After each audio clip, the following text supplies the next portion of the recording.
So I just wrapped up the Don Jack route about 3 days ago, and I'm still hungry for more. I pulled up the 10-day weather forecast, and it's looking pristine out here, so I got to keep going because fall and winter conditions, they can just suddenly set in overnight, so I got to make the most of what's left of summer. But in the last video, I did the Don Jack route. It's a well-traveled route. I had a GPS track. I knew it was going to work.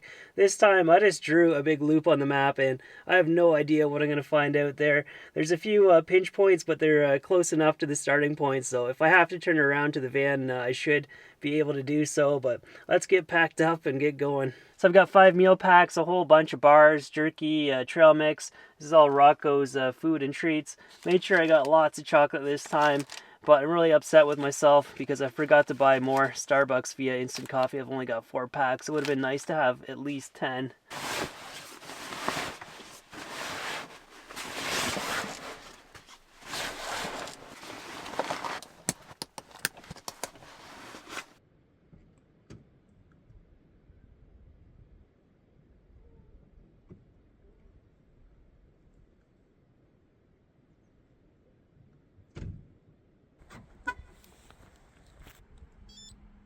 Well, I was clean and showered for 2 days. It's time to get filthy again. This time I made sure to pack some extra food. Strava said I burnt over 11,000 calories on that last trip, but I don't think it calculates in the fact I was carrying a heavy backpack either. But last night I stashed my e-bike over at the exit point on this trip. On the last trip, I did the biking first because I was worried about leaving it out in the cool temperatures that the charge might drop. But I don't know, I'm not too concerned about doing it last. Anyway, I'm headed up Congdon Creek this morning. I hiked up here last year with Rocco. Cover about 9 kilometers until I hang a left and start to get into some unknown territory for myself. That's where the adventure really begins.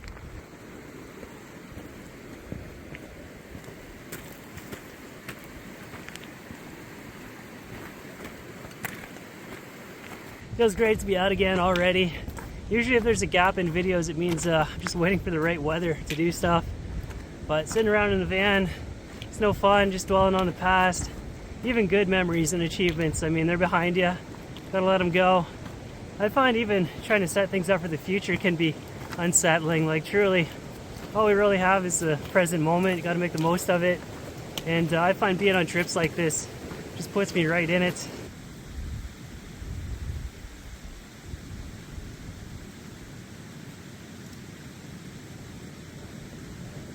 Well, I officially feel like I'm in it and this adventure has begun. And I haven't made things easy for myself. This route looks like it's going to be a total meat grinder. And this afternoon I get to treat myself to a tasty little 1,800 meter mountain pass. Let's do it.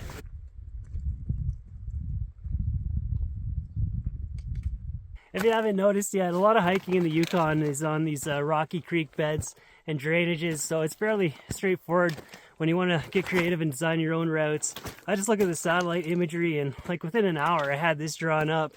But sometimes the resolution is just not clear enough. You can't tell there's going to be cliffs or like narrow, impassable slot canyons. So the only way to figure it out is to go out there and look for yourself. But surely, I mean, many people have hiked through these areas before, but it's really hard to find relevant information online.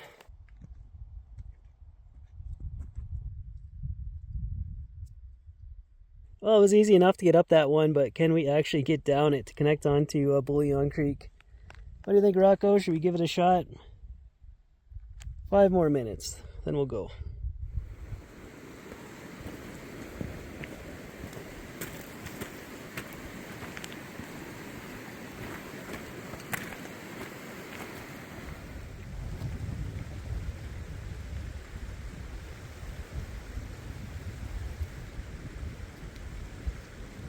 I've never seen water so bright orange before.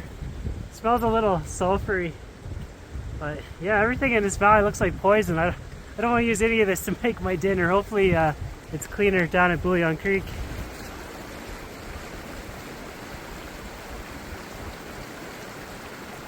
Pinch point number 1 coming up. I can see it on the satellite imagery, this really narrow slot canyon to go through. At least the water's not too deep if I have to walk in it.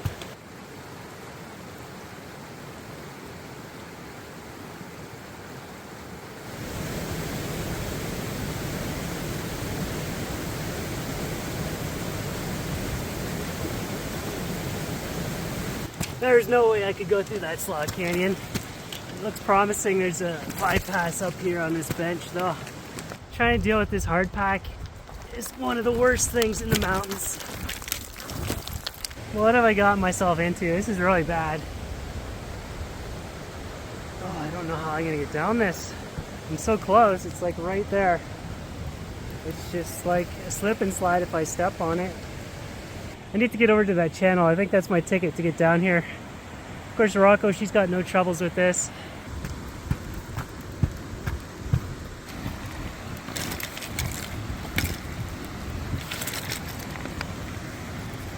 Well, I'm glad that's behind us, and if I'm fortunate enough, the rest of this route will work and that won't be ahead of us, because I never want to do that again. So this is Bouillon Creek. I got to get across it at some point.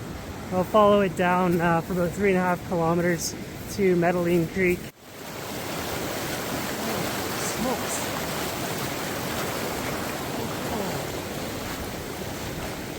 That was a triple braid and it felt like it was gonna go waist deep, and it gets narrow down there into another pinch point. I don't think there's any hope of me getting through that. Gonna have to draw up a plan B. Be nice to find some clean water too. I'm parched.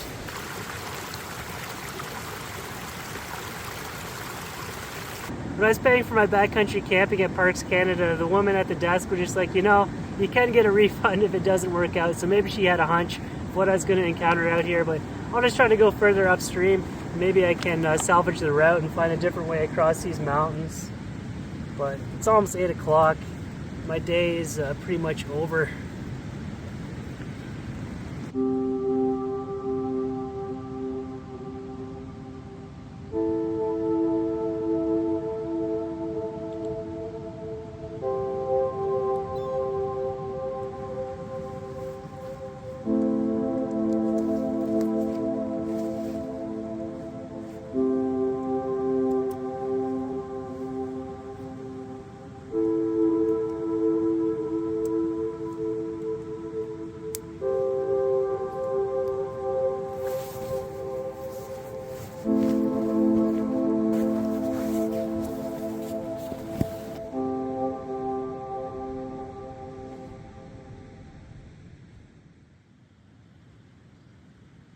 Either I didn't boil that water long enough when I made my dinner, or that water was straight up tainted like everything else in that valley, because last night my stomach was so upset, and I was starting to think I might have to turn around, go back to the van, but I'm starting to feel better now.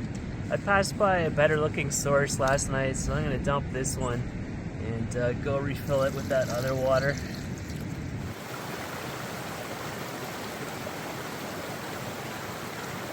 Always make sure you get that full 60 seconds. Don't skip on it. It's a huge mistake.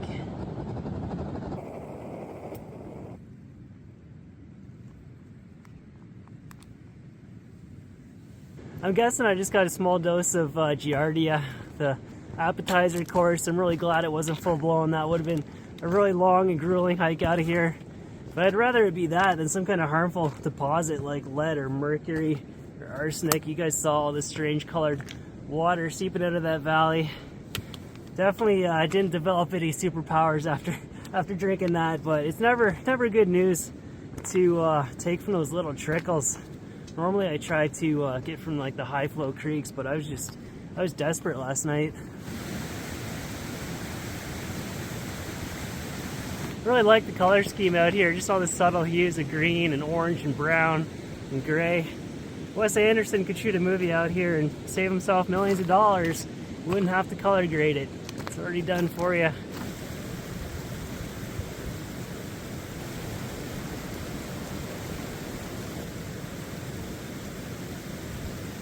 Alright, this is my ticket to get over to the Duke River. Just saw a bear run across the top of the pass going full speed. Like it was chasing after something. I don't really have great visibility here. All boxed in. It's probably long gone. I wish I could get some eyes on that bear. It went up there somewhere. It's behind me, isn't it?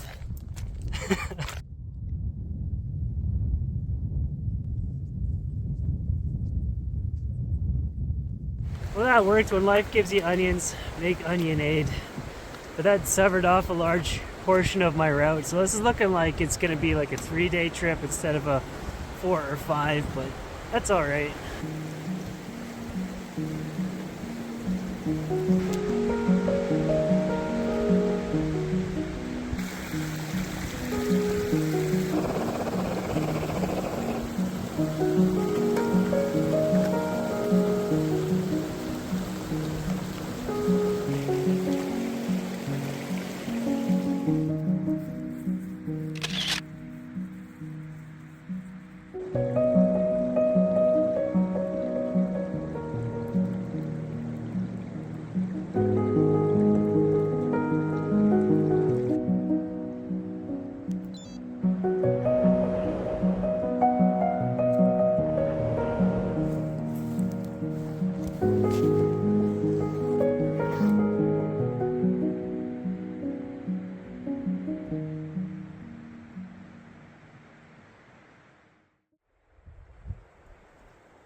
All yesterday afternoon, I was having a really tough time making distance north up this Duke River Valley just because I had to bushwhack up the side. I couldn't get out on the riverbed. The water was way too deep.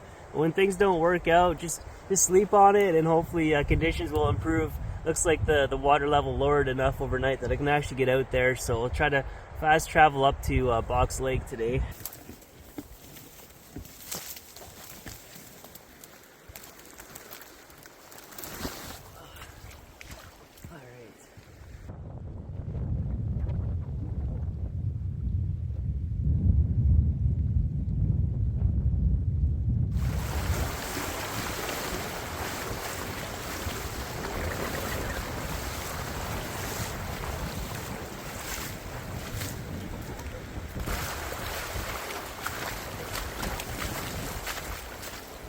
Well, that was painless enough. I made the distance I needed to. Gotta fuel up on coffee now before I do this big climb up to Box Lake.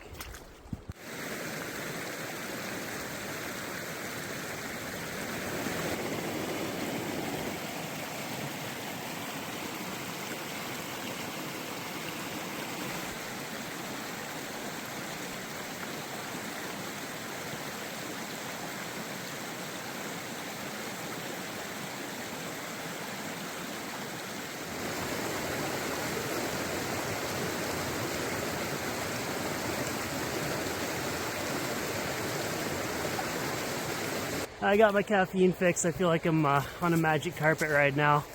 But I have a vague GPS trace from Strava heat maps through here. I think it's part of this Box to Congdon traverse that people do. So I know it works. I just have no idea what to actually expect. This place is so beautiful, but it's also designed to kick the crap right out of you. I feel like I put myself right through the ringer lately. The weather just never stops being nice, so I just keep signing myself up for more.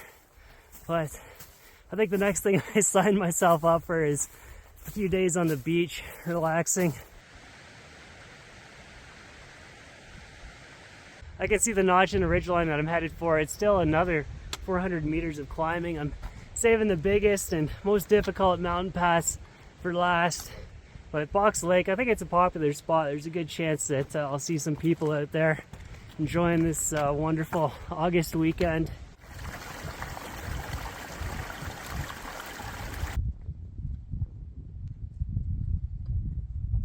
Lightweight, we got this.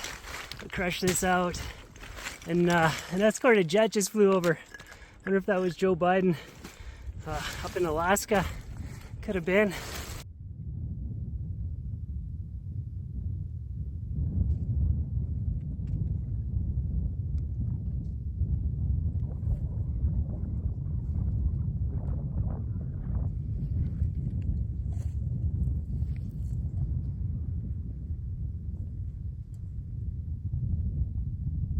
It was really tempting to set up my tent, call it a day, but it's only 3:30. I feel like might as well keep moving. I'm close enough to the finish line. I got a couple beers in the van that are calling my name.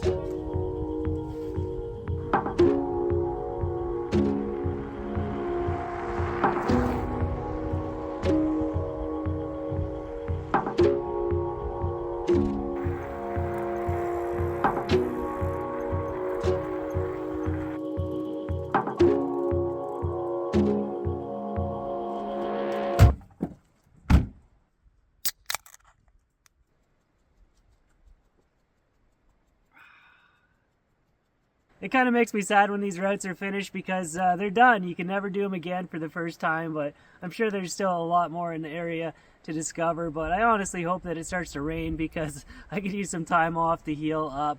But thanks for coming along on another one. I hope you guys enjoyed this episode, and I will see you in the next one. Cheers.